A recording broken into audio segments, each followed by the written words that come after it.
नमस्कार। दिन भर की बड़ी खबरों को जानने के लिए हमारे चैनल में आपका स्वागत है। मैं हूं आपके साथ कंचन मिश्रा। आज के इस बुलेटिन में बात करेंगे शराब घोटाले में ईडी से अलग अब सीबीआई की क्यों हुई एंट्री। फिर हम जानेंगे किसने किया ऐलान कि जम्मू कश्मीर को वापस राज्य का दर्जा मिलेगा। साथ ही बात करेंगे रामेश्वरम कैफे विस्फोट मामले में विस्फोट की योजना बनाने वाला शख्स कौन है। बुलेटिन के आखिरी में बात करेंगे रक्षा मंत्री राजनाथ सिंह ने सीएम अरविंद केजरीवाल की जमानत पर क्या बोले। आगे की खबर जानने से पहले हमारे चैनल को लाइक और सब्सक्राइब कर लें। अब बढ़ते हैं सुर्खियों की ओर। अश्विनी चौबे बोले कुछ षड्यंत्रकारी थे जो चुनाव के बाद नंगे होंगे। अभी नामांकन बाकी है, बहुत कुछ होने वाला है, चिंता मत करो, कुछ भी होगा मंगलमय होगा। राजनाथ सिंह बोले कांग्रेस हमें तानाशाह कहती है, कभी अपने गिरबान में झांक कर नहीं देखा। 2 साल के लिए मैं जेल में था, मां के निधन पर आखिरी बार नहीं मिल पाया। मेरठ में नहीं दिख रहा बीजेपी के पक्ष में जातीय समीकरण, लेकिन हिंदुत्ववादी राजनीति के दम पर बीजेपी ये सीट निकालना चाहती है। ग्लोबल टाइम्स ने अमेरिका पर दोस्ती में दरार डालने का लगाया आरोप और वहीं पीएम मोदी के बयान की जमकर तारीफ की है। 2015 में पेरिस दौरे में गए तीनों अधिकारी ने जनता के पैसे पर किया ऐश। सबने विदेशी दौरे में जमकर बहाया पैसा। ऑडिट में सामने आई बात, टैक्स पेयर्स के पैसे से की ऐश। ईरान की धमकी से डरा अमेरिका, अपने लोगों को जारी की एडवाइजरी, इजरायल जाने से करे परहेज, इजरायल भी हुआ अलर्ट।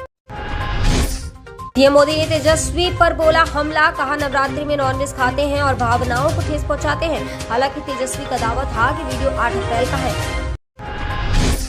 शराब घोटाले में आरोपी आप नेता मनीष सिसोदिया ने राउज एवेन्यू कोर्ट में चुनाव प्रचार के लिए अंतरिम जमानत याचिका दाखिल की। योगी बोले पहले माफिया सिर चढ़कर बोलते थे, अब दंगा करने वाले दंगा करना भूल गए। बीजेपी ने किसानों को फ्री में बिजली मुहैया कराई है। बेटी के जन्म से लेकर वैवाहिक जीवन तक की योजना बनाई। पद्मश्री सम्मान मिल चुकी प्रत्याशी ने किया अनोखा चुनावी अभियान। तमिलनाडु के प्रत्याशी ने सब्जी बेचकर और फूलों की माला पहनाकर अपना प्रचार किया। आगे की खबर जानने से पहले हमारे चैनल को लाइक और सब्सक्राइब कर लें। अब बढ़ते हैं बड़ी खबर की ओर। दिल्ली में कथित आबकारी नीति घोटाले मामले में जांच एजेंसियों का शिकंजा कसता जा रहा है। बीआरएस नेता के कविता को ईडी के बाद सीबीआई ने गिरफ्तार कर लिया है। सीबीआई इस केस में कविता से पूछताछ की है। जांच एजेंसी उनकी भूमिका का पता करेगी।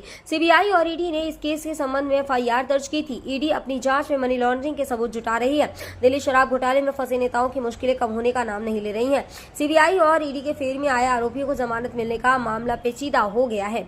ईडी आबकारी नीति को बनाने और लागू करने में धन शोधन के आरोपों की जांच कर रही है, जबकि सीबीआई की जांच पॉलिसी बनाते समय हुई कथित गड़बड़ी पर केंद्रित है। संभव है कि कविता के बाद सीबीआई आने वाले समय में केजरीवाल की हिरासत मांग सकती है और केस से जुड़े पहलुओं पर पूछताछ कर सकती है। दोनों एजेंसियां अलग अलग जांच कर रही हैं।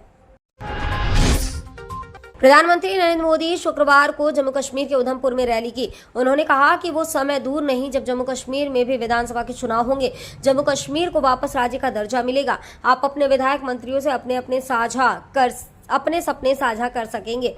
पीएम मोदी ने आगे कहा है कि जम्मू कश्मीर में दशकों बाद ये पहला चुनाव हुआ है जब आतंकवाद, अलगाववाद, पत्थरबाजी, सीमा पार से गोलीबारी जैसे मुद्दे नहीं हैं।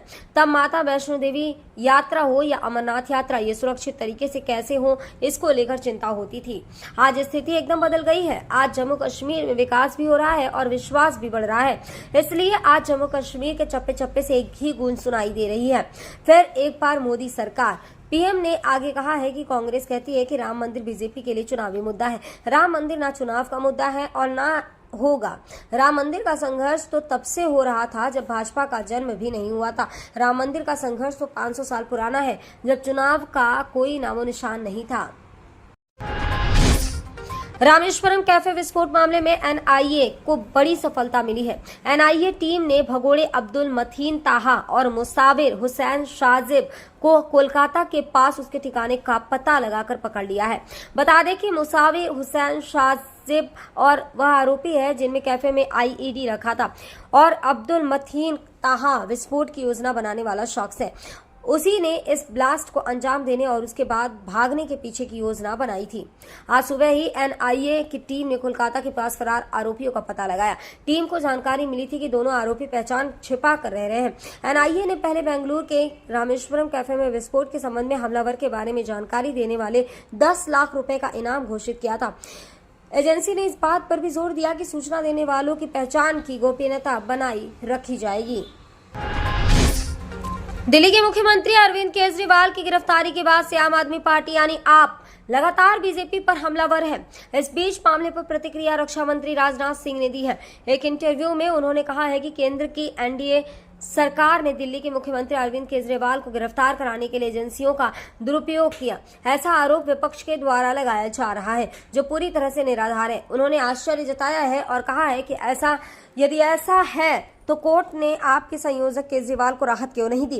राजनाथ सिंह ने कहा कि यदि हम यह मान भी लिया जाए कि अरविंद केजरीवाल हमारी वजह से जेल में बंद है, तो उन्हें कोर्ट से राहत क्यों नहीं मिल रही है? क्या हमने अदालतों पर भी नियंत्रण करके रखा हुआ है? आखिर ये लोग क्या कहना चाह रहे हैं? अदालतों पर किसी का कब्जा नहीं हो सकता है, ऐसा कहने का साहस उन्होंने किया है। वे कहते हैं तो कहने दीजिए। राजनाथ सिंह ने कहा है कि अगर आप नेता संजय सिंह को जमानत मिल सकती है तो अन्य नेताओं को अदालतों से ऐसी राहत क्यों नहीं मिल पा रही है।